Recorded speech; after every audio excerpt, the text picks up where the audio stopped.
Tahimik na nagsukatan ng tingin sina Danny at Ruel habang nakaupo sa magkabilang panig ng mesa. Nandun sila sa opisan ng huli.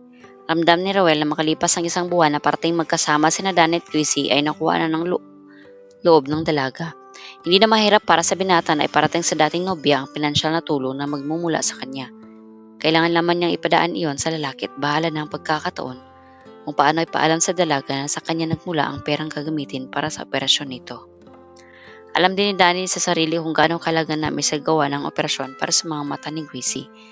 Batid ng lahat na hindi dapat patagalin pa ang proseso dahil malalagay sa alanganin ang pagbabalik ng malinaw na paningin ng dalaga. Posibleng bang hindi maging successful iyon dala na rin ng komplikasyon at katagalan. Narito siya ngayon para tanggapin ang isang party na napagkasunduan nila ni Rowell. Alam mo na ang gagawin, Danny. Anas nito. Tumango lamang siya. Wala naman siyang magagawa kung may nais itong ipag-utos. Nagagawin niya dahil doon pa man ay pumayag na siya sa kagustuhan nito. Tulong para kay Gracie na lamang ang pinaglulutang niya sa isip para hindi siya mag-guilty sa kasinungalingan na ipinasok niya. Sa kanan niya malalaman ang katotohanan na sa akin nagmula ang pera kapag natapos ang operasyon niya. Sa ganong paraan hindi na niya natanggihan ang tulong na binigay ko.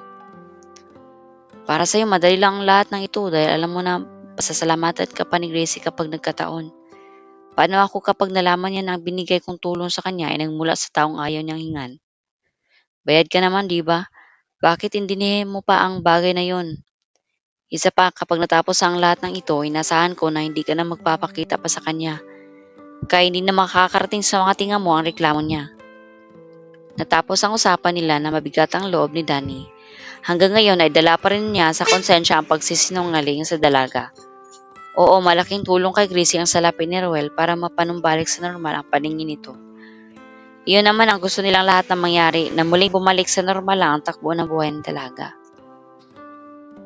Subalit kung ang kagustuhan ni Gracie ang iisipin niya ay alam niyang mas nananaisin pa nito na manatiling may diferensya sa paningin kaysa ang tumanggap ng tulong pinansyal mula sa nobyo nito.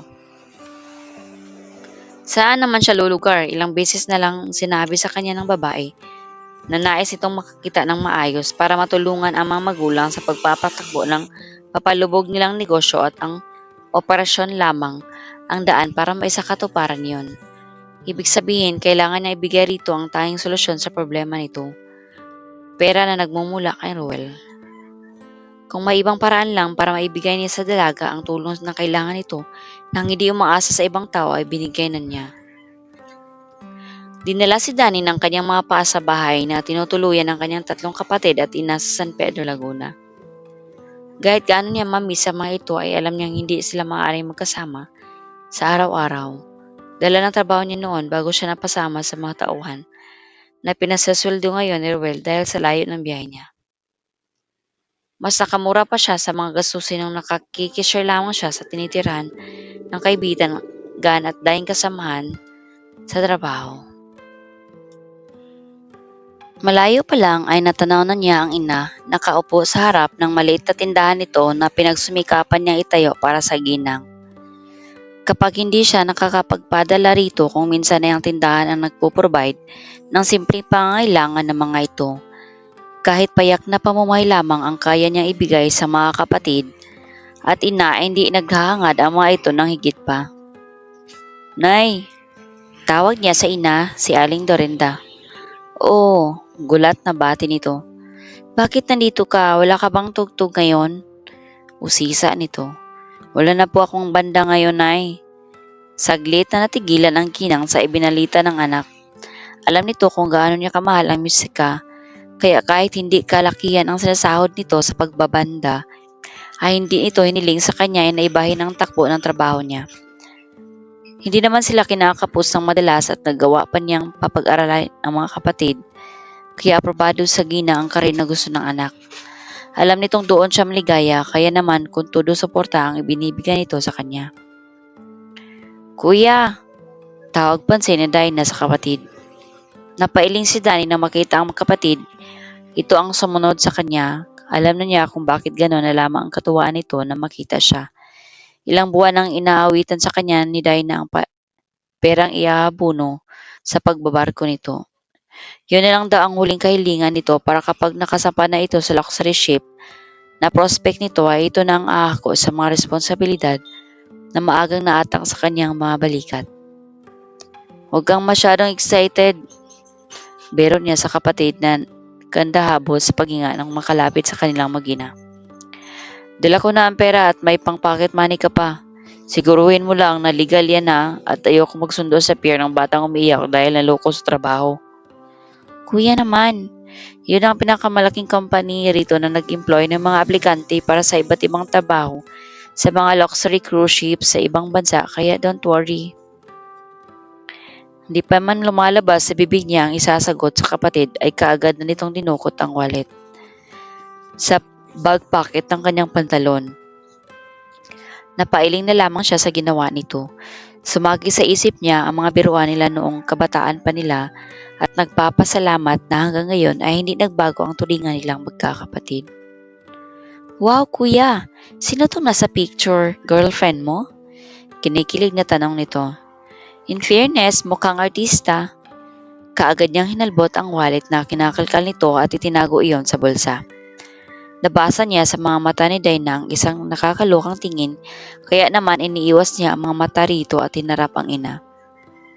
Kilala niya ang kapatid at sigurado siyang hindi siya tatantanan nito unless ipahayag niya ang buong detalye kung bakit may larawan siya ni Gracie sa pitaka. Samantala, inutusan ni Aling Dorenda ang bunsong anak na tumaong muna sa tindahan upang pumasok sila sa loob ng kabahayan. Nais nito makapiling muna ang panganay na anak at usisain siya tungkol sa mga bagay-bagay. Subalit hindi umaalis si Dina sa tabi ng kuya nito. Nang iabot ni Danny sa kapatid ang pera ay nagpasintabi ito na papasok ng kwarto para itabi iyon at para na rin maihanda ang merienda para sa kuya nito. Yun lamang ang inihintay na pagkakataon ng ginang. Matapos sundan ng tingin ang dalagang anak ay hinarap nito ang panganay. Saang kamay ng Diyos mo kinuha ang pera, Danny? Tanong nito na hindi naman nagtataas ng tinig. Nay, huwag ka na kayong mag-alala, basta ang pangako ko sa inyo ay hindi yun ang galing sa masama. Nauwi sa malalim na pag-iisip si Danny matapos sabihin iyon sa ina. Hindi na niya binigyang pansin ang iba pang sinasabi nito sa kanya. Tinatansya niya sa utak kung galing nga ba sa mabuti ang perang ibinigay niya sa kapatid. Kung para sa kabutihan ni Gracie, sa tingin niya ay oo. Kung ang pagsisinungaling dito ang iisipin niya upang maihatid ang tulong, na yon para sa dalaga, malamang na tama lang na kinakain siya ng sundot ng kanyang konsensya. Naririnig mo ba ako? Untag ni Aling Dorinda nang makitang nakatulala ang binata. Sabi ko, kumusta na si Grace?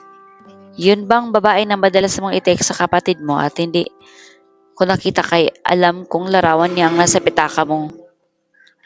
Gracie po, ooperahan na siya next week kaya ituloy niyo lang po ang pagdarasal para sa kanya. Bakit hindi ka rin magdasal para sa kanya? Mas malakas kayo sa kanya kaysa sa akin, Nay. Tsaka baka kapag dinagdagan ko pa makalimutan na. Napailing na lamang ang ginang sa tinura ng anak. Tuloy na tayo sa Monday. Masayang balita kina Danny at Casey ng doktor na tumitingin sa mga mata ng babae. Clear lahat ng test mo kaya wala nang makakapigil pa sa schedule natin. Thanks, Doc. Nakangiting pasasalamat niya rito. Napansin na Minata ang biglang pagbabago sa kondisyon ng pangangatawan ngayon ni Gracie. Mas naging energetic siya nitong nagdaang mga araw dahil sa magandang balita na natanggap niya mula sa kanyang daddy. Hindi niya inakala na kahit lugmok na sa utang ang factory ng kanilang pamilya, ay nagawan pa ng paraan ng kanyang mga magulang na makapag-raise ng kailangan na halaga para sa operasyon niya. Nagpapasalamat din siya sa malaking tulong ni Danny dahil ito ang pumuno sa salaping na likom ng kanyang mami at daddy para sa operasyon niya sa Lunes. Dahil na rin sa awa, ang ophthalmologist na tumitingin sa kanyang mga mata at siyang magsasagawa ng delicate operation ay halos bawasan ng kalahati ang original na halaga ng professional fee nito. Salamat ng marami, Dok, sabi ni Danny matapos sa kamayan ang lalaking nakatayo sa kabilang bahagi ng mesa. Hindi na napigilan ng dalaga ang katuwaan na bumabalot sa kanya na makalabas sila ng klinik ng doktor. Tuwang-tuwa siya at sobrang kagalakan ay niyakap niya ang binata. Marahan siyang kumalas mula ang mga bisig nito at nakangiting hinawakan ang pisngi nito. Inilapit niya ang muka sa mukha ni Danny. Tama ba ang naninag ko? Tanong niya. Na, naguguluhang balik nito. Na hindi ka nakangiti? May pag-aalala sa kanyang boses ang sabihin iyon. Ibinaba nito ang mga kamay niya at umiwas ng tingin.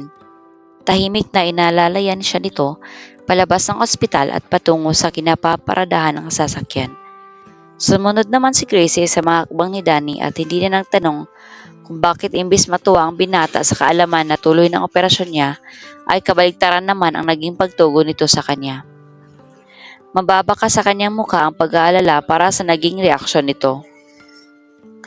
Kung alam lamang ng babae ang saloobin ni Danny, walang kinalaman ang balita na matutuloy na ang pagpapagaling sa mga mata ni Gracie sa naging pagbabago ng mood ng binata, kundi ang biglaang pagkayakap nito sa kanya. Hindi niya inaasahan na gagawin nito iyon. Inakala niya na ang namamagitan sa kanila sa loob ng silid nito noon ay dala lamang ng panandali ang pagkalimot nila sa isa't isa ay hindi na mangyayari pa muli. Lalo na ang pagbigas nito sa kanya na mahal siya nito. Isa iyon sa mga bagay na iniiwasang mangyari muli ni Danny dahil alam niyang hindi niya magagawang ipagsawalang bahala iyon.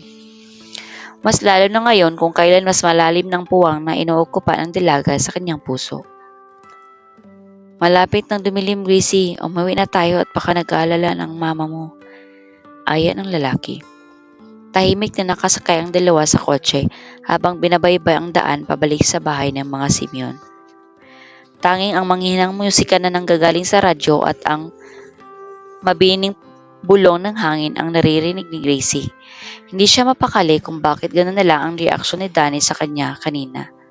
Nag-alala siya na baka may nasabi siyang hindi nito nagustuhan kayang hindi sila nag-ihimik ng dalawa. May problema ba tayo, Danny? Maya-maya ay tanong niya. Nilingon siya ng binata habang nagmamaneho. Nakakunot ang noo nito kung bakit gano'n ang iniisip niya patungkol sa kanilang dalawa.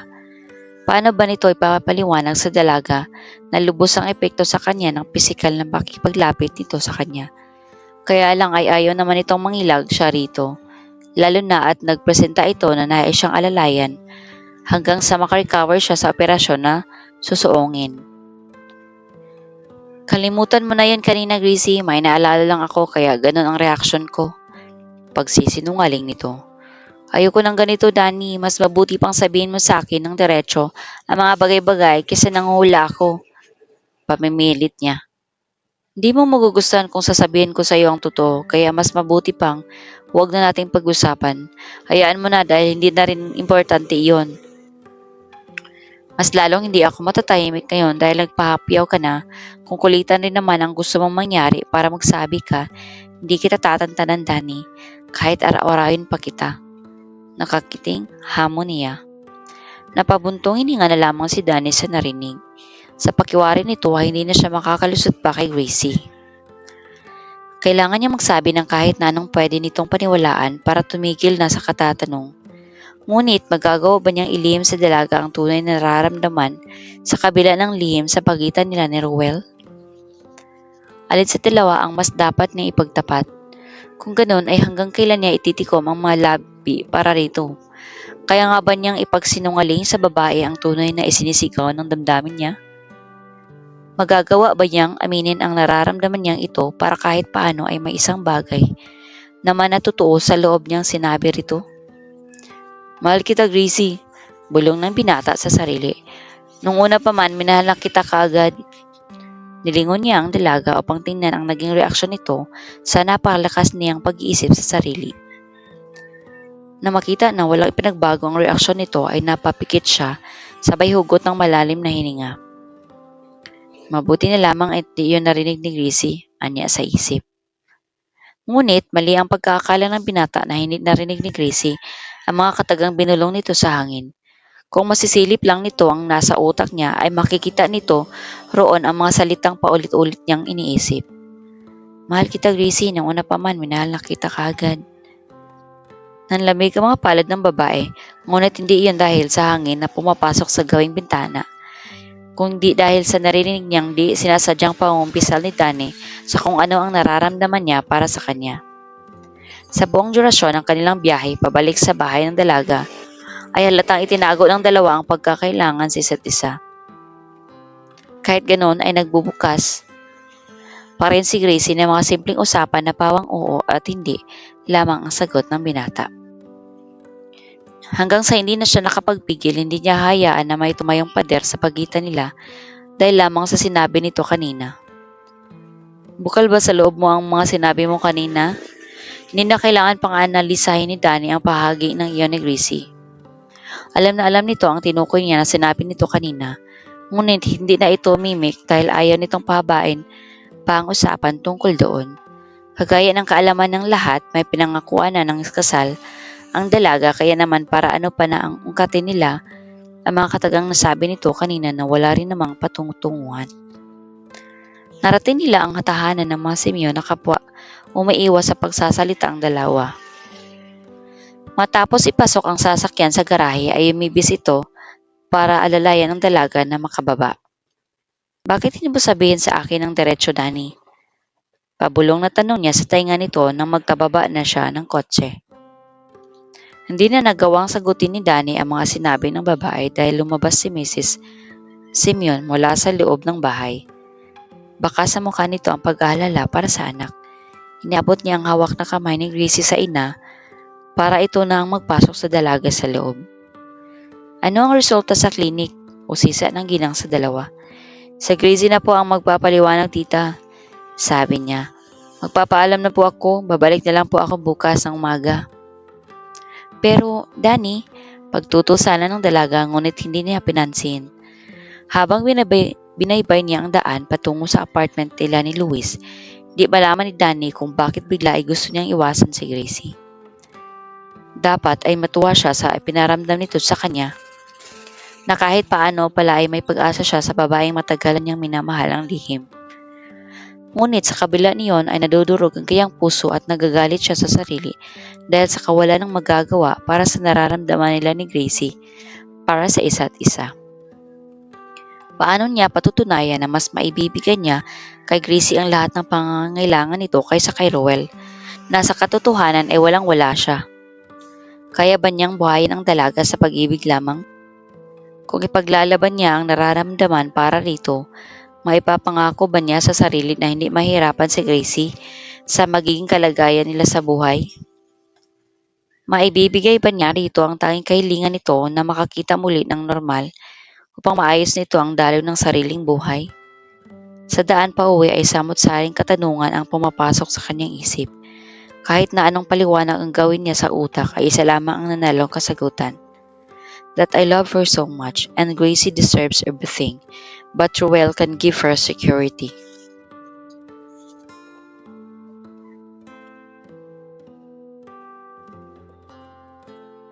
Maraming salamat sa panonood. Huwag kalimutang mag-like, mag-share at mag-subscribe para sa mas marami pang videos. I-click na rin ang notification bell para updated ka palagi. Kita-kits sa susunod!